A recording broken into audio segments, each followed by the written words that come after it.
What's going on, everybody? John Vandaloo here from Planet Roots Digital Marketing, and I've been fairly vocal in social media this past week and on my LinkedIn account in regards to the WCAG, the Web Content Accessibility Guidelines.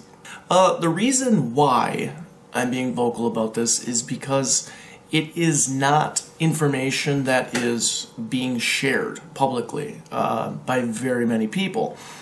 And it is something that needs to be a talking point. It is something that needs to be in discussions within your organizations and within your business in terms of your web design and your web content and how it is viewed by all of your users.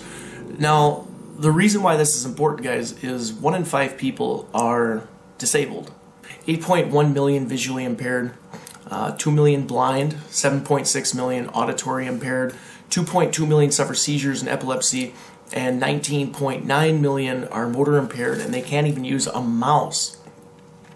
Now, as the digital age grows and more things are featured online or only accessible online, you have to begin to think of the navigation and the issues and the obstructions that these people face when trying to access needed information.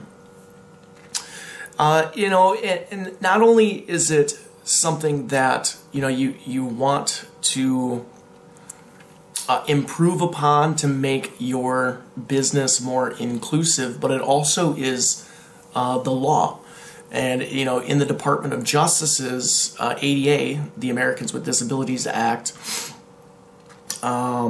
failure to comply with the accessibility guidelines could land you with a $50,000 fine for your first violation, and you could be sued, and you would lose the lawsuit.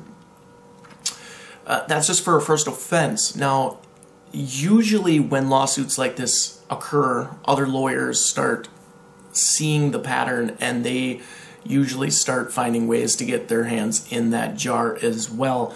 Your second offense is $100,000, and then beyond that, I'm not exactly sure. The reason why that is terrifying, guys, is because of the culture that we live in. We live in an outrage culture. We live in a culture with social media, and your business could easily come under target from a large group of people very, very quickly.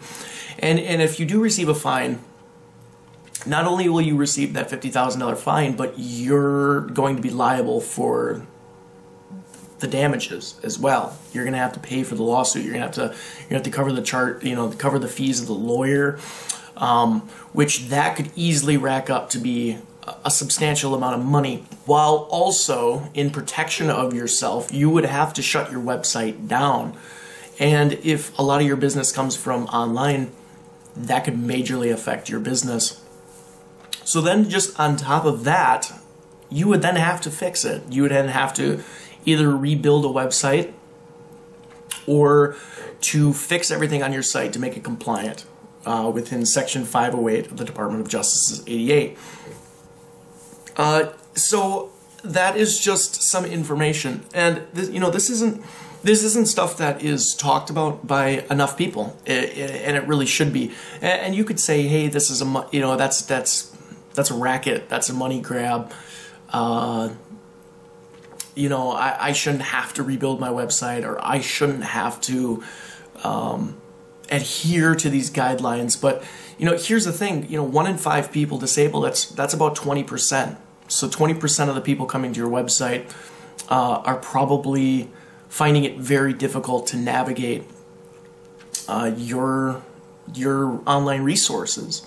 And if you think about 20%, that's a big number. That's a very big number of potential customers, and certain industries, hospitals, government, just those everyday things where there's probably a higher risk.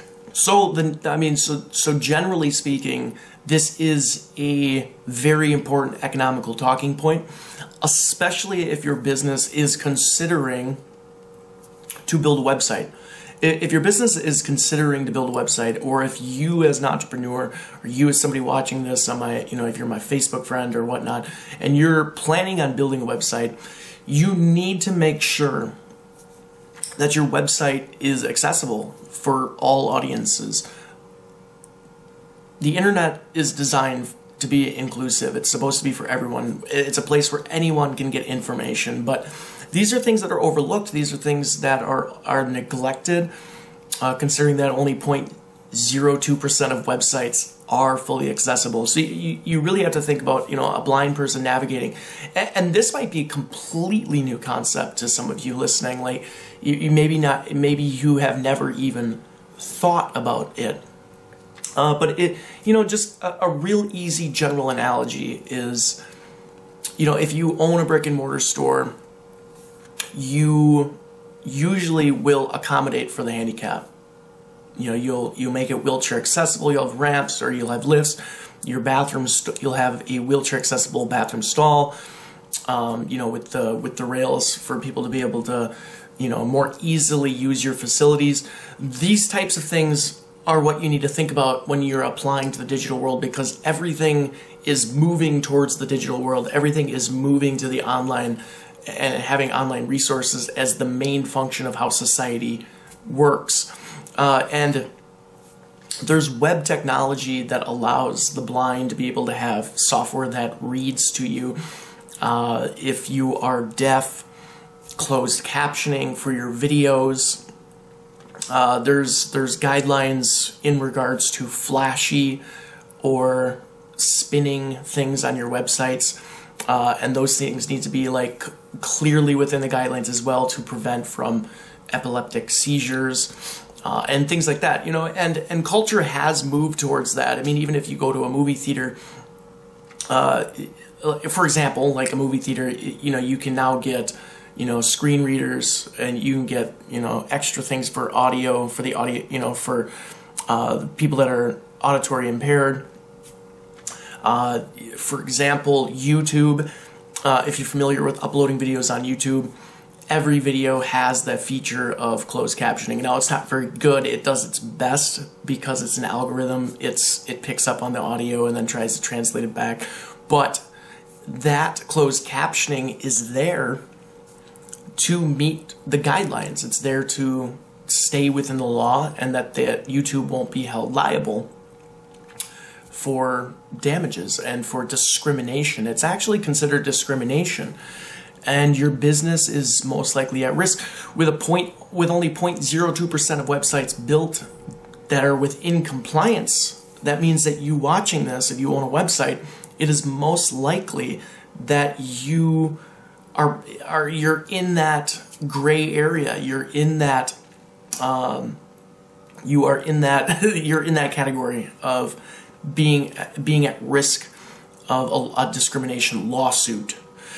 So anyway, at Planted Roots, we are positioning ourselves in the WCAG consultant realm in our web development practices and our web design practices. So, if you, and that's the other thing too, they don't teach this in school, even though this has been a law since, I think this went into law in 2008. We're over halfway through 2019 now, and no businesses are still coming along, but lawsuits are starting to grow. And in fact, it was between 2017 and 2018, there was a 181% increase in lawsuits. And I can only imagine that from 2018 to 2019. I haven't seen the statistics yet, but I can only imagine that these lawsuits are going to continue to grow. And yes, your business is at risk because it only takes one. It only takes one violation. It only takes one person. One person. That's all it takes. That's all it would take. One person to go through, or one lawyer to go through your website and to file a lawsuit, and you would be held liable. Section 3 of the ADA actually cites websites as a place of public accommodation. And, if you own a business, you know that, a public accommodation means that you need to actually accommodate for all potential visitors to your business, and that includes your website, according to the Department of Justice. So these are things you need to think about. And they're not teaching this in school. They're not teaching web developers and web designers these things, which is really interesting to me. But it's not that surprising. I don't hold that high of an opinion of higher education. A lot of it is outdated. I think most people would agree that a lot of education institutions are outdated, and this is just an example of one of those things. The digital age is going to continue to get more and more and more, and it's like the guidelines that we have right now are only going to become stricter. They're only going to be written out further, and then there's going to be more strenuous. It's really going to become under the microscope. Let's just put it that way.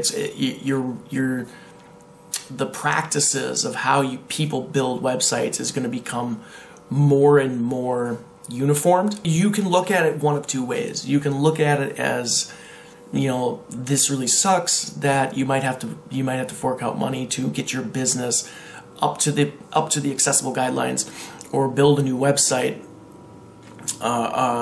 or whatever in that realm. You could think of it like that. That's a really, that is definitely, I understand the economic pain points of having to do that in your business, but at the same time, you have to think about 20% of your audience potentially can't consume your information, and you need to be able to accommodate for those people. At Planted Roots, we build websites to meet these accessibility guidelines, and or we go through and we can bring your business up to compliancy as well. So yeah, if you're interested in finding out more, then please leave a comment. Share this, because it needs to be shared. It's information that everyone needs to know. Everyone needs to understand this.